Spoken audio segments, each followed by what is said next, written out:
Multiplexing का जैसे कि आपको पहले भी इसकी नाउ हाउ दी, दोबारा अगेन नाउ हाउ दे देते हैं। मल्टीप्लेक्सिंग एक ऐसा कॉन्सेप्ट है जिसमें आपके सिग्नल्स को जो एक से ज़्यादा जब सिग्नल्स आते हैं उसको किस तरह टैकल आउट किया जाता है और उसको एक ट्रांसमिशन मीडिया पर कैसे भेजा जाता है। तो multiplexing basically set of the techniques that allows to the simultaneous transmission of the multiple signals across a single data link। मतलब इसका ये है कि ऐसी टेक्निक्स है जो कि एक जैसी साइमल्टेनियस ट्रांसमिशन, एक जैसी मल्टीपल जब सिग्नल्स आते हैं तो मल्टीप्लेक्सिंग का काम होता है उन तमाम सिग्नल्स को यकजा कर उसको आगे ट्रांसमिशन मीडिया पर भेजता है। और आगे जाहिर सी बात है जब मल्टीप्लेक्सिंग का काम हो रहा है तो डीमल्टीप्लेक्सिंग भी मौजूद होता है। तो वो डीमल्टीप्लेक्स उस एक सिग्नल्स पर जो सारे डाटा मौजूद होते हैं उसको दोबारा कन्वर्ट करता है, दोबारा उन मल्टीपल सिग्नल्स पर कन्वर्ट करके डेस्टिनेशन तक पहुंचाता है। डीमल्टीप्लेक्सर का वो काम होता है। मल्टीप्लेक्सर का ये काम होता है जो इसने सिग्नल ट्रांसफर आउट करने होते हैं सेंडर टू रिसीवर की तरफ, तो वो सारे सिग्नल्स को एक पेज पर लेकर आता है। इसको कहते हैं मल्टीप्लेक्सिंग। सेकंड इसकी स्लाइड है जैसे कि आपको पिक्चर्स में नजर आ रही। सब नंबर 1 ए पार्ट है जो वहाँ पर आपको नजर आ रहा है कि हर सिस्टम आपस में कनेक्टेड है। तो ये मल्टीप्लेक्सिंग का कॉन्सेप्ट नहीं है, ठीक है। इसमें हम इसको कहेंगे नो मल्टीप्लेक्सिंग। ये मल्टीप्लेक्सिंग का कॉन्सेप्ट नहीं होगा। लेकिन अगर ये वाला कंसेप्ट मल्टीप्लेक्सिंग का कॉन्सेप्ट नहीं, कोई हर एक सिस्टम हर एक के साथ लैदा अटैच है। लेकिन जब हम इस सेकंड पर आते हैं तो इसमें आप देखें कि 4 कंप्यूटर हैं, 4 कंप्यूटर हैं और सारे मल्टीप्लेक्सर के पास आए हैं। तो जब मल्टीप्लेक्सर पर आया एक चैनल के थ्रू उसको सेंड किया गया डाटा, लेकिन पाथ एक लिया गया, चैनल 4 हैं, 4 चैनल और एक पाथ। तो डी मल्टीप्लेक्सर के पास जब ये एक पाथ और 4 चैनल का डाटा एक लिंक पर जब आता है तो डी मल्टीप्लेक्सर उसको दोबारा 4 पार्ट में दोबारा रिपीट डिवाइड कर उसको डेस्टिनेशन तक पहुंचा देता है। ये काम है मल्टीप्लेक्सर का। काम ये होता है कि उन 4 चैनल को एक चैनल पर एक पाथ पर कन्वर्ट करना मल्टीप्लेक्सर का काम होता है। अंडरस्टैंड। नेक्स्ट जो इसमें है कैटेगरीज ऑफ मल्टीप्लेक्सिंग में जो कैटेगरीज हैं वो हैं आपकी frequency division multiplexing, time division multiplexing और वेव डिवीजन मल्टीप्लेक्सिंग। जबकि टाइम डिवीजन मल्टीप्लेक्सिंग की आगे 2 फर्दर टाइप्स है जिसको हम कहते हैं सिंक्रोनस और एसिंक्रोनस टाइम डिवीजन मल्टीप्लेक्सिंग भी कहते हैं। 1 बाय 1 इसका डिस्कस करेंगे, डिटेल को हम देखेंगे। सबसे पहले है frequency division multiplexing. Frequency division multiplexing में जैसे कि नाम से ही मेंशन है और हम जितने भी पीछे कन्वर्जन भी देख के आए हैं कि फ्रीक्वेंसी की जब बात हो तो वेवलेंथ की बात होती है। नंबर ऑफ साइकिल्स इस पर इफेक्ट करते हैं फ्रीक्वेंसी में। जैसे कि स्लाइड पे मेंशन है सिग्नल्स की बात, क्योंकि सिग्नल्स हमने ट्रांसफर आउट करते हैं तो signals modulate different carriers frequency, यानी कि जो सिग्नल्स मॉड्यूलेट हो रहे होते हैं एक जगह से दूसरी जगह जा रहे होते हैं तो उनकी कैरियर जो फ्रीक्वेंसी है वो डिफरेंट होती है। इसको कहते हैं फ्रीक्वेंसी डिवीजन मल्टीप्लेक्सिंग। चैनल जो हम जिस पर हमने चैनल बैंडविड्थ रेंज हमने डिसाइड करनी है वो रेंज जो है वो अकोमोडेट करती है मॉड्यूलेटेड सिग्नल्स को। यानी कि वो एक चैनल जो तमाम डिफरेंट मॉड्यूलेटिंग पर जो सिग्नल्स हम स्टैंड बाय करते हैं उसका उसको कंट्रोल करना फ्रीक्वेंसी डिवीजन मल्टीप्लेक्सिंग का काम होता है। यानी कि इसमें वो तमाम सिग्नल्स फ्रीक्वेंसी के तौर पर उनको यकजा कर एक पाथ पर सेंड करना फ्रीक्वेंसी डिवीजन हालांकि हो मल्टीप्लेक्सिंग का काम रहा है, लेकिन उसमें फ्रीक्वेंसी नंबर ऑफ साइकिल्स पर हम काम करेंगे तो उसको फ्रीक्वेंसी डिवीजन मल्टीप्लेक्सर कहते हैं। इनमें से आपको बताता हूँ फ्रीक्वेंसी डिवीजन मल्टीप्लेक्सिंग में जैसे कि टेलीफोन लाइंस आपको 3 नजर आ रही है। मल्टीप्लेक्सर में उसने क्या किया, इसको फ्रीक्वेंसी के हिसाब से इसकी फ्रीक्वेंसी कुछ हो रहा है, इसकी फ्रीक्वेंसी कुछ हो रहा है, इसकी फ्रीक्वेंसी कुछ हो रहा है, तो चैनल 1 चैनल 2 चैनल 3 के नाम से उसने डिफाइन कर दिया फ्रीक्वेंसी के हिसाब से। चैनल नंबर 1 पर कुछ फ्रीक्वेंसी कम कुछ फ्रीक्वेंसी है, चैनल 2 पर फ्रीक्वेंसी नंबर 1 से ज़्यादा फ्रीक्वेंसी है, चैनल नंबर 3 में हो सकता है फ्रीक्वेंसी सबसे कम हो।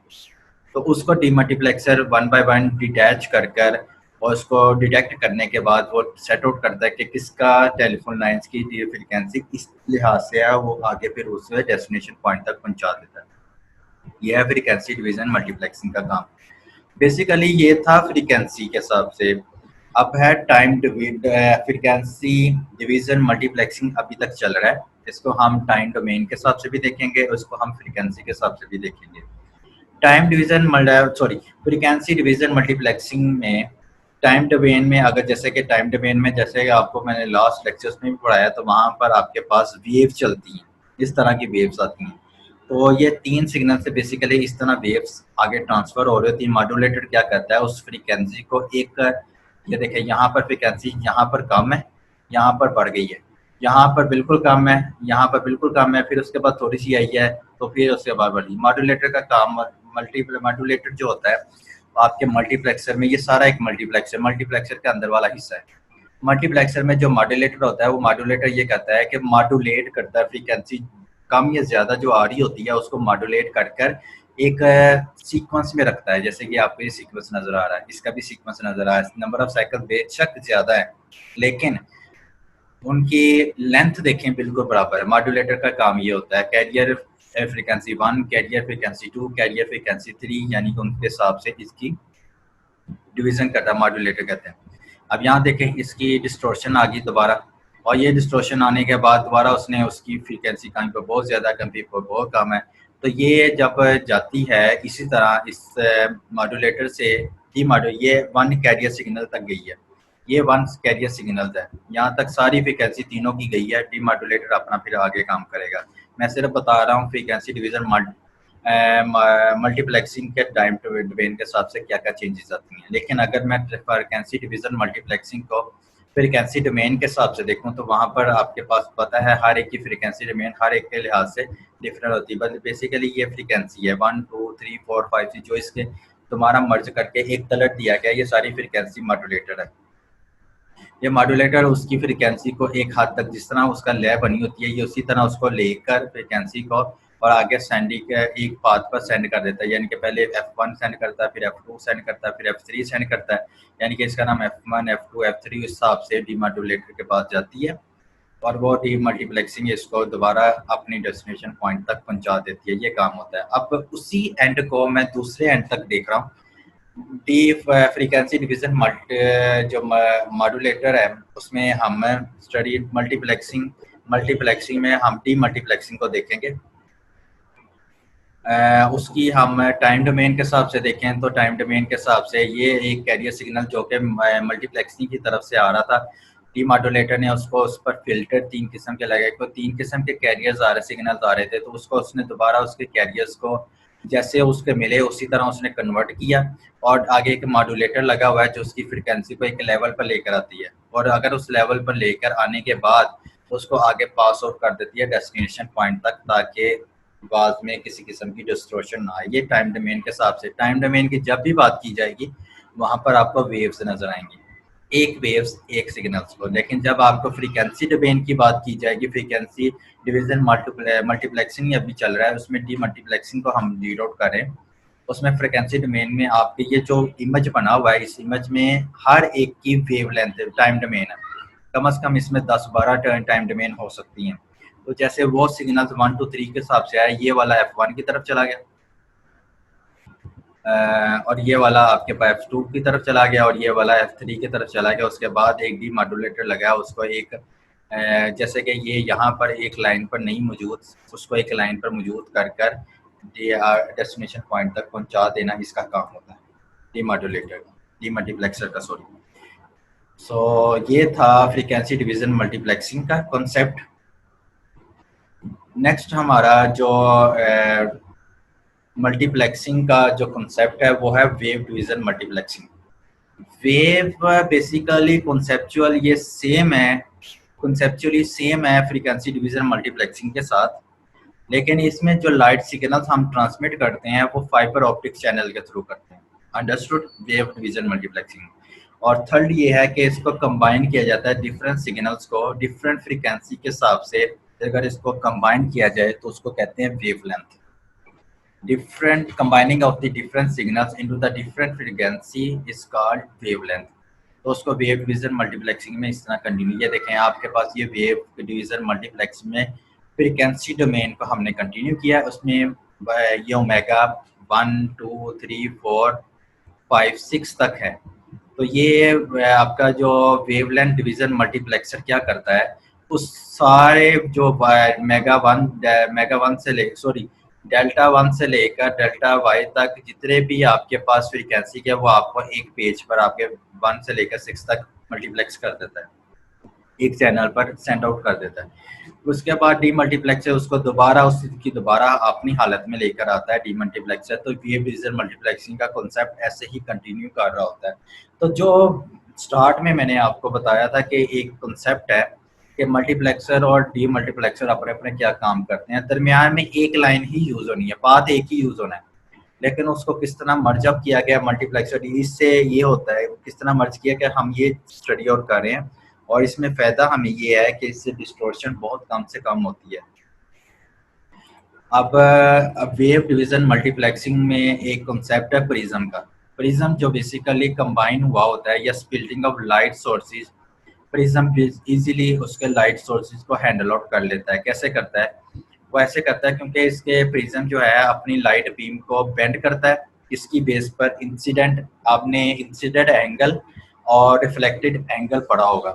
प्रिज्म बेंड्स वो आपकी जो लाइट बीम आ रही होती है उसको क्या करता है, इंसिडेंट एंगल के जरिए उसको बेंड करता है और फ्रीक्वेंसी के तौर पर उसको बेंड करता है और आगे एक लेन में डाटा सेंड करके दे देता है। इसकी एग्जांपल अगर मैं दूं, इस तरह अगर 3 कॉम्बिनेशन में डाटा आ रहा है तो प्रिज्म का यहाँ पर एक मल्टीप्लेक्सर है, मल्टीप्लेक्सर के तौर पर ही काम कर रहा था। वो एक फाइबर ऑप्टिक्स केबल का इस्तेमाल से वो एक सिग्नल पर सबका डाटा भेजता है और वो प्रिज्म अगर दोबारा मल्टीप्लेक्सर पर भी प्रिज्म रखा जाता है तो वो उसी सिग्नल को दोबारा डेस्टिनेशन सिग्नल्स में तब्दील आउट कर दे रही है, कन्वर्ट कर देता है। इसको कहते हैं prism in wave division multiplexer. Time division third जो हमारे पास थर्ड जो है हमारे पास मल्टीप्लेक्सर का कॉन्सेप्ट वो है time division multiplexer multiplexing. Time division से मतलब हमें पता लग रहा है कि हमारी जो मल्टीप्लेक्सिंग होती है अगर उसको हम टाइमिंग के हिसाब से एडजस्ट कर लें तो उसको टाइम डिवीजन मल्टीप्लेक्सिंग कहते हैं। यानी कि portion of the signals occupy the link sequentially, यानी कि तरतीब से और पोर्शन में डिवाइड कर कर और 1 बाय 1 टाइम के हिसाब से उसको अगर सेंड किया जाए उसको कहते हैं टाइम डिवीजन मल्टीप्लेक्सिंग। और इसमें 2 पार्ट हमने पढ़े थे, हमने टाइप्स में भी देखे थे, सिंक्रोनस टाइम डिवीजन मल्टीप्लेक्सिंग और एसिंक्रोनस टाइम डिवीजन मल्टीप्लेक्सिंग के तौर पर 1 बाय 1 इसको डिस्कस करते हैं। टाइम डिवीजन मल्टीप्लेक्सिंग का काम वही होता है, इसने जो टाइम के हिसाब से मैनेज किया होता है कि 4 कंप्यूटर हैं तो 1 बाय 1 उसकी डेस्टिनेशन, जैसे 1 है तो पहले 1 गया, फर्स्ट इन लास्ट आउट का मतलब है कि पहले 1 गया, फिर उसके बाद 2 गया, उसके बाद 3 गया, उसके यानी कि ये एक फ्रेम बनकर सेंड हो गए और इसमें किसी किस्म का गैप भी नहीं नजर आ रहा। डीमल्टीप्लेक्सर के पास पहुंचे और डीमल्टीप्लेक्सर ने उस सिग्नल्स को 1 बाय 1 डिटेक्ट किया और उसको डेस्टिनेशन पॉइंट तक पहुंचा दिया। इसको कहते हैं टाइम डिवीजन मल्टीप्लेक्सिंग। अब टाइम डिवीजन मल्टीप्लेक्सिंग के नेक्स्ट जो कॉन्सेप्ट है वो है synchronous time division multiplexing. Multiplexer जो आपका सिंक्रोनस हमें पहले भी पढ़ चुके हैं, ये सिंक्रोनस और सिंक्रोनस के एक ही वक्त में सारी डिवाइसेस को अगर सेंड आउट कर देना तो उसको सिंक्रोनस कहती है और एसिंक्रोनस उसमें 1 बाय 1 का कॉन्सेप्ट अगर यूज किया जाए तो उसको एसिंक्रोनस का कम्युनिकेशंस कहते हैं। लेकिन हम यहाँ पर पढ़ते हैं टाइम डिवीजन मल्टीप्लेक्सिंग में सिंक्रोनस किसको कहते हैं। Multiplexer allocate exactly the same time slot to reach devices to all time। एक टाइम स्लॉट सेट कर देती है जो कि उस डेस्टिनेशन पॉइंट तक उन तमाम डिवाइसेस का उन एक टाइम पर पहुंचना सिंक्रोनस टाइम डिवीजन मल्टीप्लेक्सिंग कहते हैं। Time slot are group into the frame, उस टाइम स्लॉट को हम फ्रेम के अंदर डिवाइड करते हैं। तो आपने फ्रेम के बारे में पढ़ा है कि वो एज ए पैकेट के तौर पर लेते हैं, हम कुछ एक्स्ट्रा बिट लगा देते हैं जिससे अगले को पहचान हो जाती है कि फलान डाटा का एंड हो गया और फलान डाटा का स्टार्ट है। इससे ये पता लग जाता है हमें कि किस चीज़ का एंड हुआ है और किस चीज़ का इन हुआ है। तो हम टाइम स्लॉट को ग्रुप में उसके फ्रेम में ग्रुप आउट कर देते हैं। लेकिन हाँ, इसमें ये है कि हमने जो ग्रुप में लाइंस आ रही हैं, फ्रेम में जो लाइंस आ रही हैं उसको नंबर ऑफ एंड से हमने रिप्रेजेंट करना है और हर एक फ्रेम अपने एंड स्लॉट्स पर मुश्तमिल होगा। और नेक्स्ट इसका ये है, it is possible to accommodate varying data rates. ये इसके अकोमोडेट इसकी पॉसिबिलिटी है कि उसके डाटा रेट हो सकता है कि वेरी करते रहे, चेंज होते रहे, तो उसके मुताबिक इसको मर्जअप करना है। जैसे कि आपके पास सिग्नल्स, आपको पास इमेज में नज़र आ रहा है कि नंबर ऑफ इनपुट्स हैं 5 कंप्यूटर्स हैं। मल्टीप्लेक्सर ने उस तमाम को उसको डिवाइड किया और फ्रेम के तौर पर 5-5 के आपने यहाँ पर number of slot in each frame 5 नज़र आ रही है, 1 2 3 4 एंड 5। फिर उसके बाद सेंड किया 1 2 3 4, इस तरह कंटिन्यूसली इस तरह फ्रेम सेंड किए जाते हैं। जाके अगर इस तरह इनका डाटा टाइम डिवीज़न के हिसाब से सेंड किया जाए टाइमली के हिसाब से, तो उसको कहते हैं सिंक्रोनस टाइम डिवीज़न मल्टीप्लेक्सिंग। अच्छा, इंटरलीविंग क्या होता है? इंटरलीविंग का मतलब होता है कि दरमियान में ही कोई चीज़ का ऐड कर देना या किसी चीज़ का छोड़ जाना। Interleaving can be done by bits, by bytes and any other data limit. और इंटरलीविंग में, इंटरलीव्ड में यूनिट जो इस्तेमाल किया जाता है वो आपके सिस्टम का सेम साइज के बराबर होना चाहिए। एक चीज़। अब इंटरलीविंग में क्या होता है? इंटरलीविंग में ये आता है कि मिसाल के तौर पर आपके पास डेस्टिनेशन जो आपका कंप्यूटर 1 है, उसके पास अगर हम इसको अल्फ़ाबेट ए के नाम से रिप्रेजेंट कर दें और बी को हम बी के नाम से रिप्रेजेंट कर दें, सी को हम सी के साथ रिप्रेजेंट कर दें, डी को हम डी के साथ रिप्रेजेंट कर दें। लेकिन अगर यहाँ पर आप देखें कि एक फ्रेम आपको नजर आए, एक फ्रेम ये है, एक फ्रेम ये है, एक फ्रेम ये है। मैंने लास्ट में सिंक्रोनस में आपको बताया था कि उसमें जो फ्रेम इस्तेमाल हो रहा है तो वो एक ले में इस्तेमाल 1 2 3 4 5 1 2 3 4 5 के हिसाब से कम्बिनेशन उसकी जुड़ी हुई है। लेकिन यहाँ पर देखें आपके पास जैसे मेंशन है कि यहाँ पर ए के साथ दोबारा डी की डिस्टॉर्शन आई, फिर ए की आई, यानी कि उसमें जो मिसिंग वाले नजर आ रहे हैं, यानी कि ये जो है मिसिंग, इसका मतलब ये गैप है। ए बी सी डी हालांकि तरतीब है, लेकिन आपको यहाँ पर नजर आ रहा है कुछ मिसिंग पॉइंट भी नजर आ रहे हैं। इंटरलीविंग का मतलब यही है कि दरमियान से कोई ना कोई पार्ट के अगर डाटा नहीं सेंड हुआ तो वो जगह स्पेस छोड़ जाता है, इसको कहते हैं इंटरलीविंग। जो स्पेस छूट जाना उसको कहते हैं इंटरलीविंग। इसका जो कंसेप्ट है वो ये है कि इसको हम कैसे कंटिन्यू इसको डीमल्टीप्लेक्सिंग प्रोसेस इस पर हम कैसे अप्लाई करते हैं। वो क्या करता है, डीमल्टीप्लेक्सर जो है उसको तमाम फ्रेम को डिकम्पोज करता है, छोटे छोटे हिस्सों में डिवाइड कर देता है दोबारा, और डिवाइड करने के बाद उनको डेस्टिनेशन पॉइंट तक पहुंचाना इसका काम होता है। हालांकि थोड़ी सी इसको प्रॉब्लम आती है कि प्रॉब्लम इसको वीकनेस ये आती है सिंक्रोनस टाइम डिवीजन मल्टीप्लेक्स में कि बहुत से जो एम्प्टी स्लॉट्स आपको नजर आ रहे हैं, बहुत से जो आपको पीछे एम्प्टी स्लॉट्स नजर आ रहे हैं उसमें waste of the empty slot time के हिसाब से भी और दूसरे रीजन के हिसाब से भी फर्क आता है। इसको कहते हैं, वो मल्टीप्लेक्सिंग का कॉन्सेप्ट था, ये डीमल्टीप्लेक्सिंग का कॉन्सेप्ट है। बेसिकली बात काम दोनों एक जैसी हो रहे हैं। अभी हम सिंक्रोनाइज टाइम डिवीजन मल्टीप्लेक्सिंग के बारे में ही पढ़ रहे हैं। नेक्स्ट हमारे पास है, अगर डीमल्टीप्लेक्सिंग प्रोसेस के बारे में देखा जाए तो आपके पास जो डाटा आ रहा था उसने जब इस ये डीमल्टीप्लेक्सर में जो डीमॉड्यूलेटर लगा हुआ है वो इन तमाम को डिटेक्ट करते करते डेस्टिनेशन पॉइंट तक जिसका जो डाटा है हालांकि पहुंचा तो देगा लेकिन वेस्ट ऑफ टाइम बहुत होगा। तो जहाँ पर डाटा उसको ज़ीरो मिलेगा तो वहाँ पर उसने सबके साथ मैच ज़रूर करना है, मैच करने के बाद उसने फिर सेंड आउट करना है। तो इस केस में भी प्रॉब्लम क्रिएट हो सकती है, टाइम की लिमिट का फर्क आ सकता है। अच्छा से नेक्स्ट है आपके पास फ्रेमिंग बिट क्या होता है। फ्रेमिंग बिट्स बेसिकली आपके पास जो मैं आपको बताया था पैकेट में एक फ्रेम बन हुए आपके 1 बाय 1 बिट के हिसाब से आप एक एक्स्ट्रा बिट अटैच करके सेंड आउट कर देते हैं, उसको कहते हैं framing bit. Various factor can cause timing inconsistency. आपके जो बहुत से फैक्टर जो हैं वो टाइमिंग के हिसाब से बहुत सारी इनकंसिस्टेंसी भी शो करते हैं। कैसे करते हैं? गैप आ जाना, तो गैप इनकंसिस्टेंसी शो करता है। फ्रेम में किसी किस्म का बिट में कोई मसला आ जाए तो वहाँ पर भी स्टॉप हो जाता है, आपकी वर्किंग स्टॉप हो जाती है। इसमें क्या होता है, वन और मोर सिंक्रोनाइजेशन बिट्स जो सिंक्रोनाइज हो रही होती है फ्रेमिंग बिट्स, उसमें हम beginning of the each frame में कुछ ऐड कर देते हैं। जैसा कि आपको फ्रेमिंग बिट्स में नज़र आ रहा होगा, आपका ये स्लॉट था, उसमें 0 ऐड किया, 1 ऐड किया, 0 ऐड किया, 1 ऐड किया, 0 ऐड किया, 1 ऐड, ये सिंक्रोनाइजेशन पैटर्न लगा दिए जाते हैं। अगर उसको कोई डाटा नहीं मिलता तो वो 0 कर देता है, अगर उसको डाटा मिलता है तो उसको 1 डेस्टिनेशन कर देता है, अगर फिर उसको डाटा नहीं मिलता तो 0 वन इस तरह उनके नंबरिंग लगा देता है। नंबरिंग लगाने से ये होता है कि फलां नंबर का डाटा आ रहा है, उसको कहाँ पर स्लॉट करना है। सिंक्रोनाइजेशन पैटर्न का सिर्फ इतना काम होता है, ये 1 और 0 का कम्बिनेशन आगे जाके डेस्टिनेशन पॉइंट तक नहीं जाता, सिर्फ इसकी पहचान करने के लिए फ्रेमिंग बिट्स में एक बिट का इजाफा किया गया है बस।